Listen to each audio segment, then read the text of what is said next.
Is this an error card? Yeah. Yeah, well, it's obviously an error card, right? The back is blank. That is right. The pawn shop never runs out of items. Trust me. One moment there's a customer walking in with weird Pokémon cards. The next moment, another customer is looking to sell funny-looking baseball cards. Here are some of the most insane items sold at the pawn shop. This man walks into the pawn shop looking to sell a very unique and rare item. The item was his Pokémon card, and Chum, being a Pokémon fan, could not resist it. The moment he placed his hand on the card, you could tell that he wanted to have the item. If you're a Pokémon fan like Chum, you'd know that the card is quite unique. It's surprising that people really have items like this. I can't remember the last time I saw a Pokémon card. Believe me, it's been years. I'm looking to sell my extremely rare Ghastly Error Pokémon card. It's one of the rarest errors you're probably going to find. It's on one side of the card and the other side's completely blank. Something that definitely should have been caught in quality control. Man, I don't know about that price. I mean, the card looks pretty rare and authentic, but $3,000 seems to be on the high side. If Chum buys the card, I won't even be surprised. He loves anything that has to do with Pokémon. But then again, let's hope that's not going to be an issue. Chum spots something about this particular Pokémon card, and he wants to check properly to be sure that the card is not a fake. That would be bad news for the guy who brought it in. And I mean, it does feel right. I've played thousands of games of Pokemon and looked at my cards many times. You can fully make out the back and you can fully make out the front. So I really, really like that. It's actually pretty cool you have this error. I've never seen one like this. The Pokemon guru has spoken. Chum seems to be interested in the card. Chum checks the card properly, and being that he knows a lot about Pokemon, he knows that this is a very cool and rare Pokemon card. Let's see how much he would want for the card. Well, you can't really blame Chum for wanting an expert to come check out the card. He might know a lot about Pokemon items, but a Pokemon card going for $4,000 makes him a little skeptical, so he wants a friend of his to come check it out. It feels like a good card to me, but yeah, I figured I'd get the pros down here. Yeah, you gotta be careful with some of these cards. There's every reason for people to manipulate them.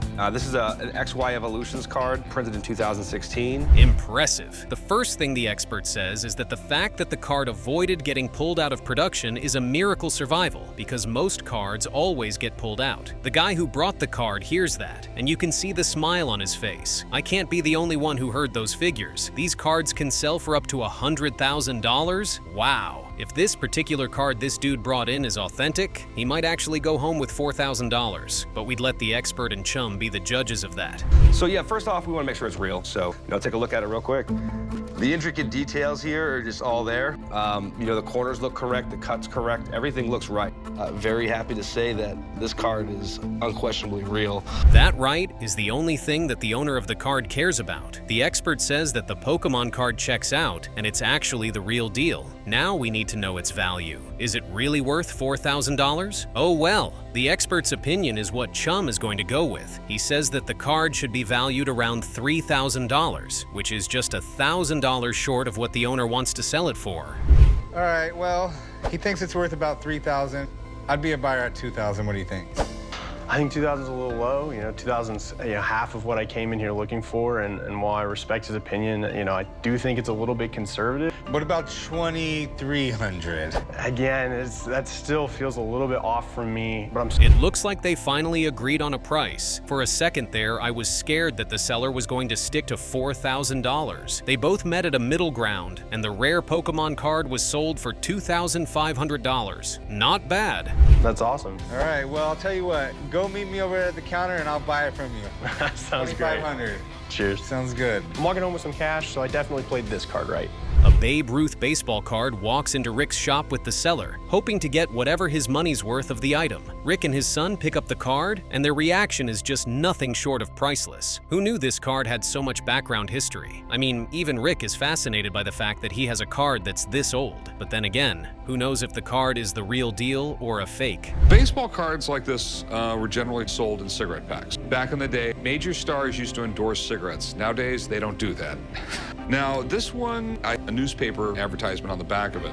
Do you have an idea what you wanted for it? What? $65,000? This guy cannot be for real. That's a lot of money. There's no way Rick is going to consider that amount of money without having an expert take a look at the baseball card. That just made me absolutely speechless. With everything the experts are saying, that card might actually be worth a lot of money. I mean, it dates back to a really long time ago, and it served a very significant purpose. But he still has not confirmed if the item is real or fake. It's not mint, but it's not bad. Quite nice. And what's amazing about it, the centering is almost dead on. What we're looking for is we need to analyze the paper stock and just overall feel and texture. So what's it worth? Now, as far as value on this, nothing. What we have here is not a real card. The whole texture is off, the coating on the surface, and especially the print. Ouch! And just like that, his dreams were shattered into a million pieces. This is why Rick does not joke around when it comes to making sure the items are not fake. Well, it's a sad day for this seller, for sure. It is what it is. Jumping right to the next item on the list. The next item to find its way into the shop was a Federal period antique sword. The seller was pretty sure the sword was from some war that happened as far back as 1812. How are you doing? What do we got? I've got a antique sword here that I think is from the War of 1812. Okay, you know why you don't hear much about the War of 1812? No, why is that? Because we got our asses kicked. The French actually had to come in and save us. Talk about an item with a lot of history behind it. Now, I want to get the sword for myself. Those inscriptions on the sword look scary though. If Rick were here, I'm sure he would want to have the sword for himself. Come to think of it, where is the expert? Aha! I was wondering when he was going to get an expert to check out the sword. Some parts of the sword were already looking like they had given up on life, and $5,000 is a lot of money to just give away. Interesting is the eagle head on this one's badly dinged here, but the handle here is correct. The corrosion is something that you'll want to deal with. Your scabbard is original, but in horrendous shape, yes, unfortunately. Overall, well, that definitely confirms that it's actually a French sword. Oh boy, was I scared the sword was actually going to be fake. Well, all that's left now is for the expert to put a price on this ancient item. Up next, this guy walked into the shop with what he believed to be a Pancho Villa Marionette. Trust me, I am as confused as you are by the name. Corey went on to check out the item, and his reaction was priceless. Hey, how you doing? Pretty good. Again. And it was pretty boring until we let this guy in who had an awesome looking toy. So what do you have here? This is a Marionette, and I believe it's Pancho Villas, and I've had it for 44 years. Oh my goodness. Well, it's not every day you see an item that reminds you of Robin Hood, but I'm not going to lie. That item looks funny as hell. I wouldn't even know what to do with it if I had it in my house. Do kids even play with things like this? I guess that is true. There's really nothing that says it's actually a Pancho Villa Marionette. For all they know, it could be anyone. But it seems the seller is pretty sure of what he's trying to sell. So let's jump straight to the bargaining aspect. How much do you want to sell it for? I figured I've had him 44 years, and he should be worth $100. Can't see paying that for it.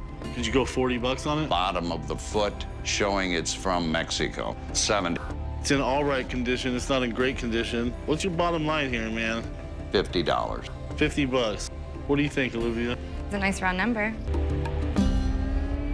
Sold. Now, this gentleman walks into the pawn shop with a 3-Dog Night keyboard, which was used by the most popular US group back in the day. Corey and his brother wasted no time in checking out the item. So what do we got? A really cool old keyboard used by 3-Dog Night in the studio. You know Mama told you not to come in here. Wow. He wrote the song for the band? Now that's pretty cool. I mean, what other proof do you need to show you that the keyboard is not fake? But then again, there has to be more information about this keyboard. That thing sounds like it was used to put kids to sleep whenever they refuse to close their eyes. But you heard Corey. He isn't sure there are people willing to buy the piano if it is up for auction. Give me an idea of what you want for it. $1,500. $1,500. I have documentation. Danny Hutton is one of the lead singers. This Portasound PS3 electronic keyboard. Man, this guy is going to have to do a lot more than show a letter if he hopes to get the amount he's asking for. I wonder what other piece of evidence he has to show that the item is legit. I mean, at this point, he might as well bring the artist who used the piano because Corey is not going to back down at all. Without checking all of Corey's boxes, this gentleman might as well go home with empty pockets. And here is the notary form. Is that good enough proof for you? Good. Okay. Remind me, what was the deal again? $5,000? The next item on the list was stained glass windows, which were one of the very first used by wealthy Romans back in the day. Hearing that alone already sounds like a lot of money in the seller's pocket. What do we have here? A couple of Victorian era stained glass windows that I inherited from my dad. When windows first started coming into houses, stained glass was really expensive back then. So the owners of the house went on vacation or something, they took all the windows down. I'm not even going to lie to you. These glass windows look so damn expensive. I wonder how she managed to keep them in such perfect condition. Like the old man said, this is an amazing work of art. To be honest, I was a little disappointed that the stained glass windows were sold for just $600. They looked like they would have been sold for more. I guess Rick knows best. Moving on to the next item on the list of insane items. It's one of those things that sits for a very... How about 7? I'll tell you what, I'll go $600. 600 would be max. I think that 600 is a fair price. A certified copy of the Saddam Hussein fingerprints found its way into the shop, and believe me when I tell you, Rick and his son were more than surprised that this seller walked into the shop with something that valuable.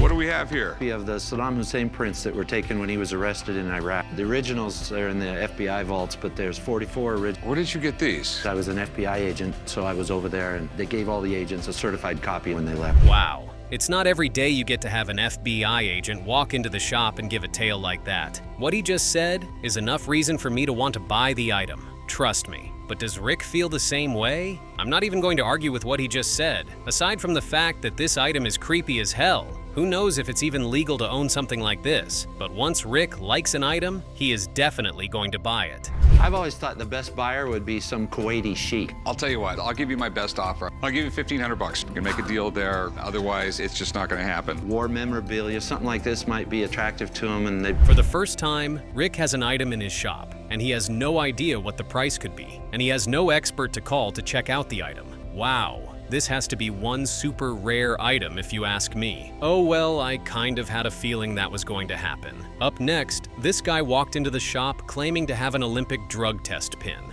Items like this do not randomly find their way into the shop, and when Rick caught wind of this item, his reaction was just out of this world. Yeah, like to see about selling my urine pin. Okay. What? I can't even imagine that happening in the modern world of sports. A guy competing in a women's sport? Like Rick said, it sounds super strange, but it did happen back in the day. He went on to give further explanations, and I won't lie. It was all shades of disgusting to listen to. Why would any guy even want to compete in a female sport? Man, the old days of the Olympics must have been some weird times because this is shocking to hear. All right, so what do you want to do with it? I'd like to sell it because... How much you want for it? $500. $500 seems like an awful lot. And because it's not from the Olympics, how's $100 sound? That sounds a little light. It's super unique. I'll give you $150. I mean, I had to pee in a beaker in front of people for this thing. Well, at least the seller is so disappointed with the price Rick paid for the item. I mean, the seller can't deny the fact that walking away with some change is better than absolutely nothing. Looks like the rest of the family is disappointed, or should I say surprised, that Rick spent over $150 purchasing such a weird item. The next item on the menu of items for sale was an actual Lamborghini Murciélago. Oh yes, you heard me right. This guy brought in a supercar for sale, and the moment Corey saw it, he could not keep his excitement to himself.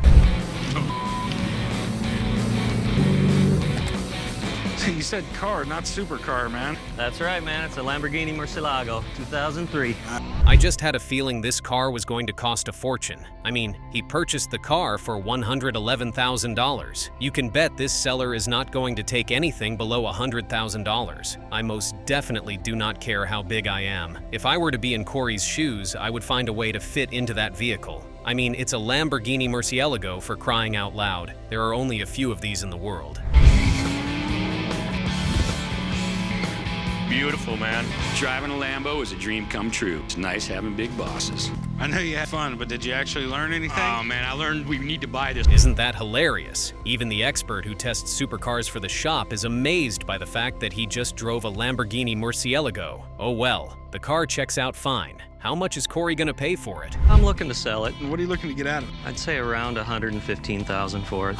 Shelling out over $100,000 on a car is a huge deal. And if I don't get this right, my dad and the old man are gonna skin me alive. So I've got to be sure on the price. What is it really worth? Do you mind if I call somebody else down here to take a look at it? Looks like getting the car to run was not enough. Corey had to get another expert to check it out once again and determine how much it's really worth. If we're being honest, $90,000 is not so much of a bad price if you ask me. Well, that is that about that. The next item that was up for sale was an antique duck press. Even I have no idea what a duck press is. When Chum wanted to check out the item, he was confused as hell. I guess there's a lot we don't know about the old days. Ah, sir. How you doing? I'd like to sell this antique duck press. What's a duck press? It's all of the blood and the juices out of the bird. Makes a wonderful sauce. It's a French delicacy. Gross. I don't know about you, but I'm definitely siding with Chum on this one. That is just painfully disgusting. I don't think I can look at a duck the same way ever again. That is definitely going to scar my eyesight for the next couple of days. Ha ha. Let's just say Chum is also not going to love eating ducks anymore. He is scared for life. Even his granddad knows it. But the antique duck press seems to have been around for a long-ass time. Oh well. The next item that found its way to the pawn shop will leave you speechless. I would like to get $9,000 for it. No, I think you saw an extra zero on there. It's such an unusual item, getting into it too deep, around $1,500. I think it's worth more than that. It's a highly collectible item, $3,000. 15 is the top of the line. This lady right here walked into the shop holding old documents of the Pentagon from 1972 to early 1973. Believe me, the only expression on Rick's face was if the documents were even legal to acquire. Hi, I have old documents from the Pentagon from 1972 to... You weren't a spy or anything, were you? No, not at all. We shouldn't call Homeland Security or anything like that? They just randomly sold these books at an auction? That's just crazy. If Rick buys these books, let's just pray the FBI or CIA don't come knocking on his door for possessing classified documents. That book has way too much information to just be loafing around. And that's very true. Yes, Rick is so right. These could just be random books where people just put down whatever they felt was correct about the Pentagon from back in the day. Getting to know if it's real or fake is going to be difficult. If you look on almost every page, loot each page. That's who we think these were given to. As far as I know, you're not supposed to be taking volumes of paper and bringing them home. I mean, I don't know if you're allowed to have these. Well, you may have them if I'm not allowed. No, if no one's allowed to have them, I don't want them. I don't want them either. Once again, Rick is right. There's no way any random person could possess documents like this, and nobody is going to ask questions. Well, let's see what the expert has to say about these documents. Concerns do you have about them? And are they legal to own? Okay, do you mind if I take a look at them? Please do. Okay. Please do. Okay, these are, in fact, daily reports. They were put out by the Fed. What these were for, people who were interested within the Pentagon know what was being said in... Now that brings a lot of relief into the picture. All this while, Rick felt the documents were either illegal to have or they were probably a fake, but the expert said otherwise. Now, let's get to the bargaining aspect. Who knows, maybe this guy might actually make a ton of money from the sale of this item. Fingers crossed, I guess. So, I take it you're not going to give me any money for these? College. I just wouldn't want to make an offer on them. I just don't see no money here at all. At least we found out a little bit about them. Yeah, thank you very much. Have a nice day. Thank you. I knew it was a long shot, but I was really hoping there would be something incredible in this collection. Up next, a guy walks into the shop holding a World War II Japanese air raid siren. I'm going to be very honest. I have only seen these things in the movies. When Rick saw the item, he could not believe his eyes. World War II was a very, very insane period. Believe me, there was a lot of chaos, and this air raid siren was mostly used by the Japanese to sound the alarm whenever danger was heading their way. Do you mind if I crank it? Go for it.